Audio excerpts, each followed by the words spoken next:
السلام علیکم دوستوں، کیسے امید کرتا ہوں کہ آپ سب خیر خیریت سے ہوں گے۔ دوستوں، پاکستان کرکٹ ٹیم میں 5 بڑے کھلاڑیوں کی واپسی۔ آئیے دوستوں، اس حوالے سے آپ دوستوں کو تمام تر رپورٹ بتانے والے ہیں کہ ٹی20 ورلڈ کپ 2021 سے پہلے کتنے کھلاڑیوں کی پاکستان ٹیم میں واپسی ہوگی۔ ٹوٹل 5 کھلاڑی ہیں، 8 ہیں یا 7، تمام تر ڈیٹیل اس ویڈیو کے اندر آپ دوستوں کو بتانے والا ہوں۔ دوستوں، پاکستان ٹیم کے سچے اور پکے فینز ہیں تو اس ویڈیو کو لائک کریں، چینل کو سبسکرائب کریں، بیل آئیکن دبا کر آل پر لازمی کلک کر دینا ہے۔ تو دوستوں، بڑھتے ہیں ویڈیو کی جانب اور آپ دوستوں کو بتاتے ہیں اس حوالے سے مکمل تفصیل۔ دوستوں، پاکستان ٹیم میں بڑے کھلاڑیوں کی واپسی ہوگی۔ نمبر 1 پہ پاکستان ٹیم کے بہت ہی اچھے نیو ٹیلنٹ کھلاڑی حیدر علی کو پاکستان ٹیم میں شامل کیا جائے گا، کیونکہ حیدر علی بہت ہی اچھے کھلاڑی ہیں اور بہت ہی اچھی پاور ہیٹنگ کرتے ہیں، اس کو شامل کرنا چاہیے۔ اس کے بعد دوسرے نمبر پر آتے ہیں آصف علی، جو کہ پاکستان ٹیم کی جانب سے بہت ہی اچھے کھیلتے تھے،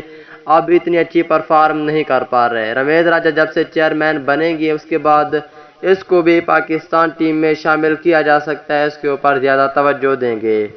اگر تیسرے نمبر کی بات کر لیتے ہیں دوستو، تیسرے نمبر پہ پاکستان کرکٹ ٹیم کے بہت ہی اچھے کھلاڑی شاہنواز دھانی کو پاکستان ٹیم میں شامل کیا جائے گا، کیونکہ شاہنواز دھانی پاکستان ٹیم کی جانب سے بہت ہی اچھا کردار ادا کریں گے اور بہت ہی اچھے فاسٹ بولر ہیں۔ شاہنواز دھانی PSL میں بھی بہت ہی اچھی پرفارم دکھائی تھی۔ اس کے بعد چوتھے نمبر پر آتے ہیں عمر اکمل۔ عمر اکمل پر 2 سال کی پابندی ہوئی تھی، اب اس پر پابندی ختم ہو چکی ہے، جس کی وجہ سے عمر اکمل کو پاکستان ٹیم میں شامل کیا جا سکتا ہے۔ عمر اکمل بہت ہی اچھے کھلاڑی ہیں اور بہت ہی اچھی بیٹنگ کر لیتے ہیں پاکستان ٹیم کی جانب سے۔ اس کے بعد اگر 5ویں نمبر کی بات کر لیتے ہیں دوستو، 5ویں نمبر پہ بہت دنوں کے بعد پاکستان ٹیم کے بہت ہی اچھے بولر وہاب ریاض کی پاکستان ٹیم میں واپسی ہوگی۔ وہاب ریاض کی بہت دنوں سے واپسی نہیں ہوئی، لیکن اب واپسی ہونے جا رہی ہے۔ نیکسٹ پہ آتے ہیں عامر، یعنی پاکستان ٹیم کے فاسٹ بولر محمد عامر کو پاکستان ٹیم میں 1-2 موقع دینے چاہیے۔ اگر پرفارم اچھی کرے تو اس کو ہمیشہ کے لیے موقع دینے چاہیے اور محمد عامر کو پاکستان ٹیم میں واپس لانا چاہیے۔